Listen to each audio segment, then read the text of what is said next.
which is creating digestible webinar formats. And I know I just saw a couple kind of questions come in on what do we consider digestible or what is short, and we're definitely going to touch on that in this particular chapter. So if I haven't got to my point on this slide in less than 9 seconds, then you have already started probably checking your email, maybe answering a text message, talking to a coworker across the way. And the point we're trying to be here is that we really need to, I think, start rethinking our typical webinar template. So how am I actually going to keep your attention? And again, that's by creating this digestible bits, if you will. So 90% of internet traffic is video content. And the average length of a single internet video watched is 2.7 minutes. And that is way shorter than your typical webinar, even this one. So point taken home.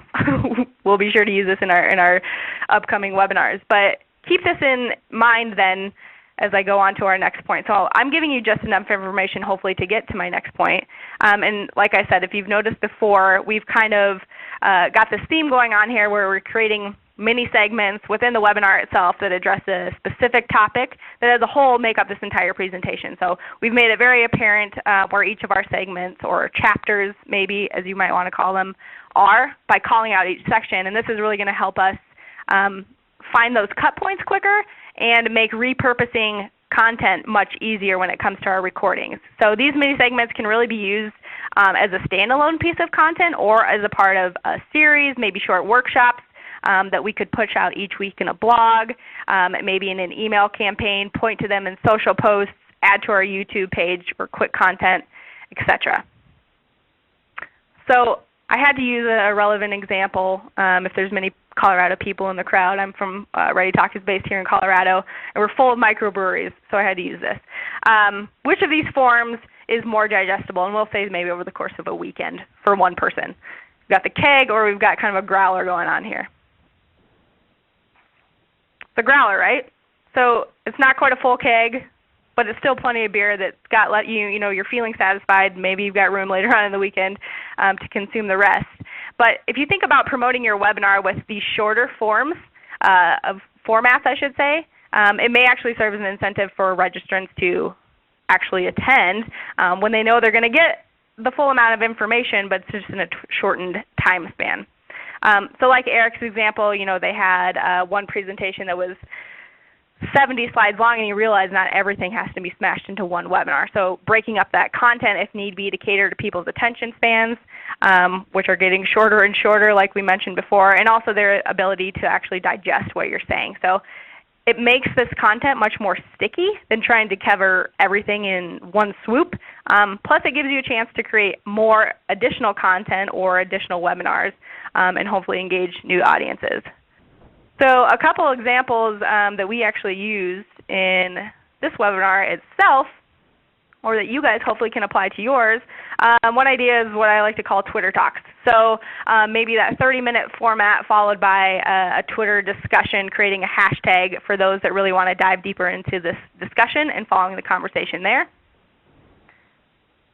Another might be the Google Hangouts after party. So jump on a Hangout session following the webinar to dive further into the discussion around the Q&A if they'd like to. It's kind of an after party for people that just haven't got enough and they don't want to go home yet. But again, they don't have to stay in an hour-long webinar. If they got what they needed in the first 30 minutes and then they would like to continue the discussion, think about breaking it out into something like this. Maybe it's a name your own format, and I kind of had fun. This one, maybe we'll call it a vidinar. Did I just make up a new marketing term? And this is, again, a real-life example I'll show you in a second. But think of the idea of maybe filming a video of the webinar presenters and promoting that actually as your event versus just the typical slide deck. Basically, it would be a pre-recorded webinar topic with the video aspect to make it more engaging. And for the example that I want to show you that we did here in our own series, we took the questions that came from the Q&A portion and turned that into a video with the speakers after the fact. That way, the people that didn't attend the webinar still had a really good recap of really the important questions that we thought that came from like-minded peers and stood out in the event, and it was way shorter. It's 15 minutes long versus the hour that we had spent on the regular webinar. we actually sent this video out in a follow-up email, pointed to it on our blog and our social channels, and put it up on our YouTube page like I mentioned. So the idea here is get creative. Your webinars don't have to follow that typical webinar protocol, and that's kind of the beauty of it. So I'm going to show you guys a quick 20-second clip of this Q&A session that we put together.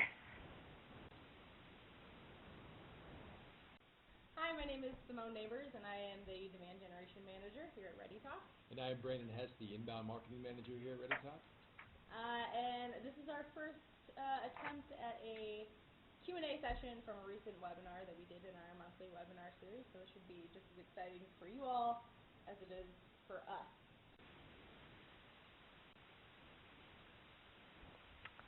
All right, so hopefully from that I want to flip it over to Eric again to kind of talk about a little bit more of the factors as far as engagement go in your webinar series.